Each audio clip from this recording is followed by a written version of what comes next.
For a long time, I seemed unique from a very early age, asking why, feeling weak, living within a cage, wondering if I am the only one. What was I supposed to make of my limitations? How much more? It's not like I understand all this. I'm still pretty little. Despite all that, I do have a story and a voice. I hope I will live long enough that this will be more than a story, but a testimony of overcoming. My bedroom is always like this. I hear it isn't like most boys my age, but it's all I've ever known. I'm Jolie Toller. I have something called prune belly syndrome. That's why all the tubes, people, and attention. I don't always feel so great. It affects so many systems in a child. It's not, where cancer attacks, you know what it is, you know how to treat it. Not everybody lives. There are a lot more, successful stories with it, but with PBS, there's no awareness, and it's something that should be made aware of. Right now, doctors, nurses, my parents, God, and lots of medicine are working on making me better. We give meds at 7, 9, 12, 3, 5, 8:30, 9, and 10:30. We give NEVs twice a day. We do trach cares. We do the Mitrofanoff site. We do the G-tube cares. We get them going. We suction them. We have to suction him 2 to 3 times a day. On a good day, when he's sick, we can suction him anywhere from 2 to 3 times an hour. I know this is pretty hard on my mom and my dad and my 4 other brothers and sisters. My mom homeschools so that we all can be together. She sleeps in my room with me every night. My dad, he works a lot, something about overtime. I've heard it costs around $40,000 a month for all these medicines and doctors. There was no expectation of him to live. It was God's hand and the great medical care that he received. I love that kid. Some of the children with prune belly syndrome have severe pulmonary problems, and some of them don't survive even a couple of weeks. I did survive, and I am surviving. Medical experts don't know what causes prune belly syndrome. Prune belly gets its name because when babies are born, they have, but not always, a wrinkled tummy that looks like a prune. This has a lot to do with the lack of stomach muscles. This is just one of the 3 major birth abnormalities. Undescended testicles and urinary tract problems are the other 2. Boys make up about 96% of all PBS cases. Like you heard one doctor say, most babies are either stillborn, die within the first few weeks of life from severe lung or kidney problems. The survival rate is 50% after the age of 2. Surgeries, and lots of them are common in an effort to repair genital and bladder problems. Plus, lots of medicines to avoid or treat urinary tract infections. A lot of babies like me are born with underdeveloped lungs. That's why I have a trach. A lack of amniotic fluid causes this problem. Another complication, kidney failure. Babies, kids, and even adults do not want to eat, nor do they have an appetite. The feeding tube is critical for survival. Even though many people don't know too much about PBS, many people, just like me, know it all too well, but are fighting and hoping and winning. Like this little guy. His name is Mason. He's a miracle. He's hope. He's love. He's so much. He was never supposed to survive even the pregnancy, and he just turned 4 yesterday, and he's doing great. Mason was born early, 5 weeks to be exact. He spent 24 days in a neonatal intensive care unit so that doctors can make sure he didn't die. Mason had his first surgery when he was 12 days old. 8 more surgeries would follow. He has a feeding tube just like me and a catheter, which is no fun at all. Oh, and he has a new kidney. Mason's mom gave him one of hers. Mason is much better, but his mom says still every day is a question mark. One little thing can mean a trip to the ER. One little thing could mean he's going into kidney failure. One little thing can mean it's time for dialysis. It's time for the kidney transplant. You just never know. You're always holding your breath, waiting for the next thing. What's going to happen next? And you just don't know. I think about as I'm driving towards the hospital, it's like, I hope on the next trip back home that he's sitting right back there in that car seat with us and we're not doing something else. No one should ever have to go through wondering if this is going to be the last time they hold their child, the last time they're going to be able to see their smiling face, to see their eyes, to kiss them, to hold them. I sort of think all moms and dads wonder like this. There were times when we were told that he was not going to make it through the night.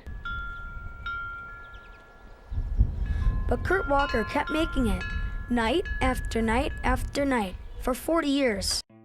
He has a family of his own now. In vitro fertilization made this possible since PBS can make having kids impossible. I hope I can grow up to be just like him. He had an even rougher start than me. Kurt was just 4 weeks old when his mom noticed something was wrong with his urinary tract. The PBS diagnosis followed, along with 17 surgeries before he turned 5. This was nearly 40 years ago. At that point, doctors knew of only 6 other PBS cases in the world. I myself didn't meet somebody else with prune belly syndrome until I was 36 years old. And at that point, I was transformed. I was very affected by meeting somebody else that had prune belly syndrome, having been told myself that I was the only one to be alive with this disease. There is this famous poet, Maya Angelou. She wrote, "I can be changed by what happens to me. I refuse to be reduced by it." 1, 2. If I was a betting sort of kid, I'd bet this is something Kurt Walker lives by. He does a lot of work with the Prune Belly Syndrome Network, pretty much trying to save lives. We do actually have a number of parents that still contact us through the website that explain to us that they've found us after they've been told to abort their child. And for us, that is tremendously sad. What we want to do at Prune Belly Syndrome Network is we want to be able to tell these moms ahead of time that if you've been told to abort your child simply because of the fact that your child has prune belly syndrome, to get a second opinion, to rethink that option. There are many who are survivors of PBS, yet doctors still offer up this option. And what I did find out about it was very dismal. You know, even the doctor, the specialist that we were seeing, recommended that we actually terminate the pregnancy. Caleb was born in September 2001 with kidney failure. By April 2002, he had to start dialysis every day for the next 2 years. And just very sad as a mother, you know, you want to do as much as you can for your child, and there was nothing that I could do. That was a really difficult thing, not being able to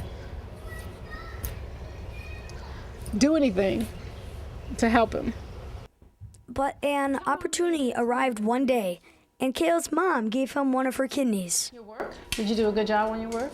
Caleb is a child that doctors were going to give up on. And here we are, 5 years later. He's playing, he is going to school, he's learning, he is prospering. And that's what you have to remember, that each and every individual child has their own spirit and has a path. And you don't know, no one knows, not even the doctors, what will that child do in the future. But if you just do as much as you can to support that child, give them what they need, we can all be surprised. Are you sleepy? No. Good night. Good night. It's tempting to get depressed about it, but I think one must go forward. Actually, we must go forward. We also are calling out to clinicians, especially clinicians that are not near urban centers, like Chicago, New York, or Boston. A lot of these physicians, inside and outside of this country, have never come across a prune belly syndrome case before. And when they do, rightfully so, not to defend them, but rightfully so, they don't know how to treat the issue. Overall, uncertainty is a key element to prune belly. And that's not a great thing at all. I mean, that's one of the reasons why I get angered. And it's a matter of awareness. And through awareness comes answers, we hope. Frank is 40 years old, lives on Long Island, and he has prune belly syndrome. He is especially passionate about two things: making music and connecting people. For more than 30 years, he has never met another person with PBS. Frank did not want others with PBS to experience the same void. He's been crucial in building the Prune Belly Network, connecting people, medical information, and testimonies, doing away with fear and isolation. Wondering if I am the only one. What was I supposed to make of my limitations? How much more should I take of this situation? Can it be I am the only one, the only one? I guess what I would want to tell any family who has a child who has terminal illness or who is medically fragile is that you have to understand, as we have learned in this family, that you're not the only one. There are other families out there, and nobody knows about the other families because they think they are the only one. And in reality, there's a lot of us out there, but we just don't know it. The future could be rosy, yes. We have a long ways to go. We have a lot of hurdles to cross, and we have a lot of work to do in a couple different areas. But I think there's a lot of people out there trying, and I think that's what it takes to help make the lives of these children better. I am Joey, Mason, Caleb, Kurt, Frank. We can overcome.